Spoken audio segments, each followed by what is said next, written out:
Gue ngeliat isu kontroversial sekarang tentang pembubaran suatu pengajian. Sebenarnya gue udah berkicau sedikit di Instagram tentang hal ini, tapi gue kesel ngeliat respon dari para petinggi agama di Indonesia yang bias, fanatik, diskriminatif. Let me tell you something. Sebelum kita masuk ke poin kontra, Indonesia tuh punya yang namanya freedom of religion, correct? Kecuali lu mau bilang bahwa kita itu nggak punya, meskipun ada suatu pembatasan terkait agama tertentu yang nggak masuk SNI atau Standar Nasional Indonesia. Di negara sekuler, demokrat, liberal, berkedok, teokrat, padahal mau menentang agama. Tapi itu selain lah ya. Gini, kalau Indonesia punya yang namanya kebebasan beragama, berarti lo itu bebas berbicara tentang agama. Tapi kenapa lo nggak ngebiarin orang menjalankan agama apa yang mereka percayai, yang mana itu udah masuk ke label SNI lo? Kecuali lo berani bilang bahwa kita itu nggak bisa bebas berbicara tentang agama, yang berarti itu kontradiktif. Dan kalau di Indonesia itu nggak ada yang namanya kebebasan beragama, ya lo itu komunis dan lo itu rasis. Ada yang namanya paradoks intoleransi. Seorang filsuf moral, John Rawls, dalam bukunya A Theory of Justice, paradoksnya tuh gini. Masyarakat harus menerima kelompok yang tidak toleran, karena kalau enggak, maka mereka sendirilah yang tidak toleran. Terus Karl Popper, seorang filsuf sains, dia menggambarkannya tuh gini. Untuk mempertahankan masyarakat yang toleran, masyarakat harus tidak toleran terhadap yang intoleran.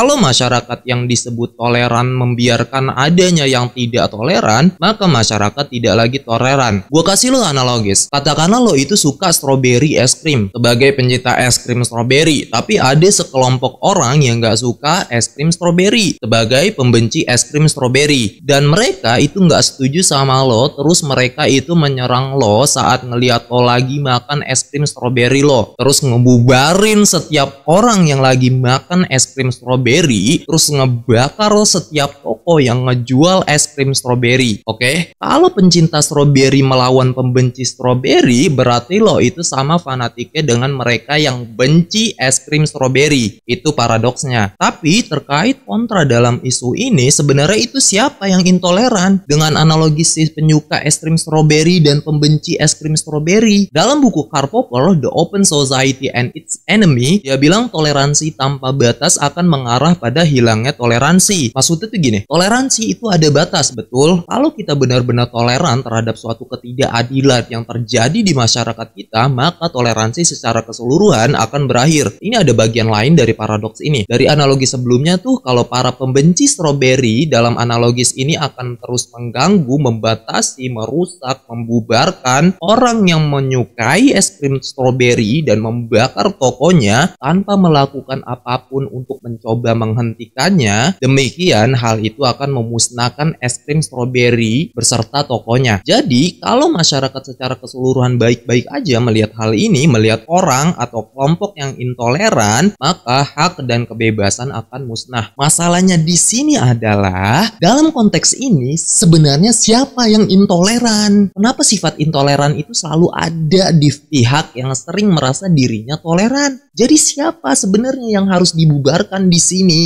Orang yang merasa dirinya sangat toleran tapi bersikap intoleran, atau orang yang sering disebut intoleran tapi bersikap toleran?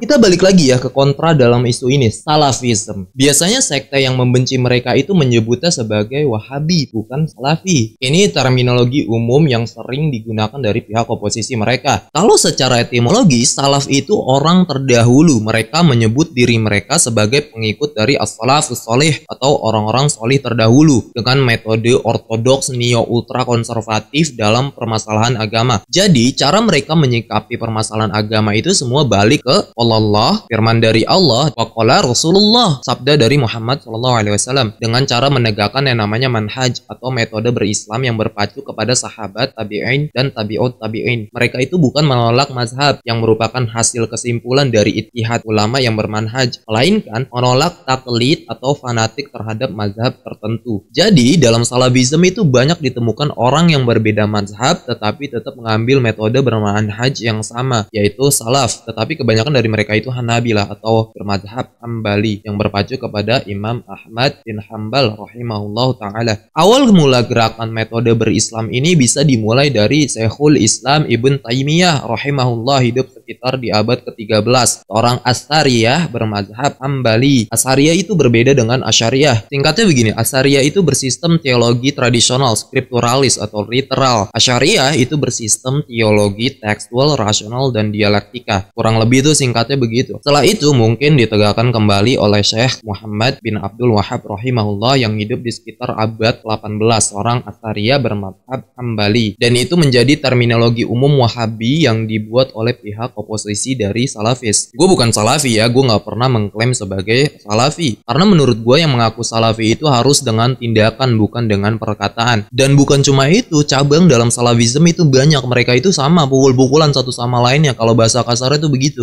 Ada Salafis Jordanian, Syrian, Jihadis. Banyak juga yang terminologi yang berbeda-beda. Umumnya sih dari karakteristik umum mereka. Yang paling populer tuh biasanya Madakhalism sebagai salah satu terminologi yang dinisbatkan ke salah satu syekh mereka. Mereka itu seharusnya nggak fanatik, tapi ada juga dari mereka yang fanatik dengan guru mereka atau ajaran dari mereka sendiri. Dan tentu di setiap pergerakan keagamaan itu pasti selalu ada fanatisme, bias. Sekte-sekte yang dihasilkan dalam keagamaan pun itu sama. Bahkan ateisme sendiri pun juga punya yang namanya fanatisme dan bias. Itulah manusia. Tapi alhamdulillah gue sangat mengapresiasi apa yang mereka kerjakan dalam menyebarkan agama Islam. Jasa mereka di Barat dan di Eropa itu banyak orang yang mengenal Islam dan banyak banget orang yang masuk Islam melalui jalur Salafis. Tentu hidayah itu dari Allah, don't ever bringing up policy, I'm not denying this. Tapi kan tetap perantara di dunia itu pasti melalui manusia. Dan gue melihat pergerakan Islam di Barat sekarang, bahkan di dunia, khususnya yang muda-mudi, itu Salafis semua. Lu nggak bisa menyangkal hal ini, semua orang pun tahu orang-orang yang bangun booth atau stall di pinggir jalan yang berdakwah, menyebarkan Islam di Eropa dan di Barat, itu banyak dari mereka yang Salafis. Alhamdulillah gue bersyukur akan hal itu. Muda-mudi muslim pada terselamatkan. Banyak yang kembali lagi ke nilai fundamental dalam ajaran Islam. Bukan malah tersesatkan kembali ke nilai jahiliyah dengan malah dangdutan yang bukan berasal dari ajaran Islam. Pengajian apa dangdutan? Hah? Ini seharusnya bisa disebut penistaan dalam ajaran Islam. Karena nggak ada dalam Islam itu dangdutan sambil muja-muji Nabi. Nggak ada. Kemana MUI dalam masalah ini? Gimana petinggi muslim di Indonesia berani nggak mengutuk mereka? Kalau nggak berani berarti Anda itu diskriminatif terhadap satu golongan tertentu dan Anda itu fanatik. Kalau Salafi intoleran, mereka udah dari kapan tahu membubarin pengajian dangdutan yang bahkan seharusnya bisa dianggap menistakan ajaran Islam dan bisa dibawa ke pengadilan. Tapi nyatanya mereka nggak melakukan hal itu. Jadi siapa yang intoleran, ha? Gue malah enak ngelihat berita nih dalam hal ini. MUI turun tangan, bukan bersikap adil tapi bias, fanatik dan diskriminatif. Salafisme itu bukan organisasi. Ngapain ente maksa Salafisme jadi organisasi? Harus dapat sertifikasi dakwah dari MUI. Ini negara demokrat, bukan komunis, otoritarianis, teokratis. Kok ente political dementia? Ente intelektual asimetris. Nggak bisa begitu.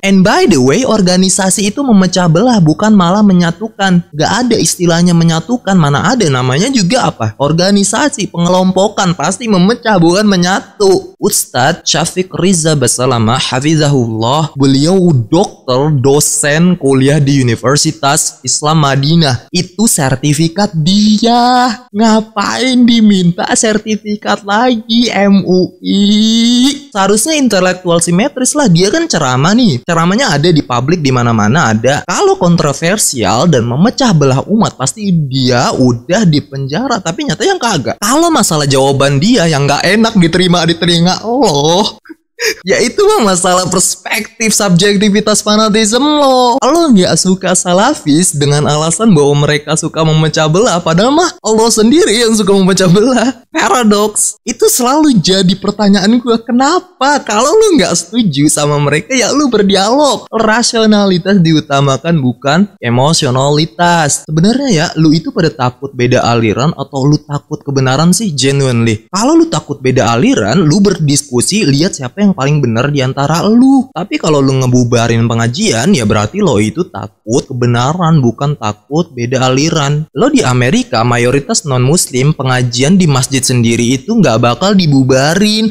Tetapi kenapa di Indonesia mayoritas muslim, pengajian di masjid sendiri dibubarin? Hidup di negara muslim tapi diminoritaskan oleh orang muslim. Gua khawatir apa jangan-jangan Islamofobia itu sebenarnya banyak dari kalangan muslim.